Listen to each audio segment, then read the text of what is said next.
fort, situé en moyenne entre 1000 et 2000 et quelques mètres. Et donc nous sommes frappés de plein fouet par les aléas climatiques. Aujourd'hui, au moment où je vous parle, nous attendons la neige. Et donc nous avons bien compris depuis au moins 30 ans qu'il fallait diversifier notre économie, notamment notre économie neige, même si la neige reste notre moteur. Et pour diversifier notre économie, déjà dans les années 90, on avait misé sur ce qu'on appelait à l'époque les autoroutes de l'information et de la communication. Et nous avons souhaité faire de la proximité de Grenoble, non pas une menace, mais une chance.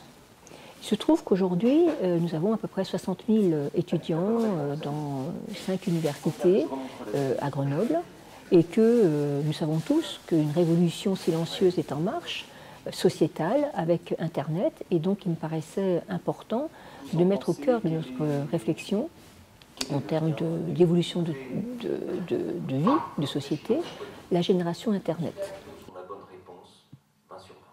J'espère qu'en passant des conventions avec les universités grenobloises pour faire monter les étudiants et réfléchir sur la société de demain et notamment la thématique de l'enseignement, de l'entreprise, du management, de la formation, etc., on fera aussi monter les entreprises à Villard-de-Lans. Puisque c'est là le sujet, c'est de permettre, si vous voulez, l'implantation des entreprises sur nos territoires et notamment ces entreprises qui exercent les métiers de demain, d'aujourd'hui et de demain, c'est-à-dire les métiers qui n'ont pas besoin des routes ou d'avoir une proximité de marché pour créer les emplois.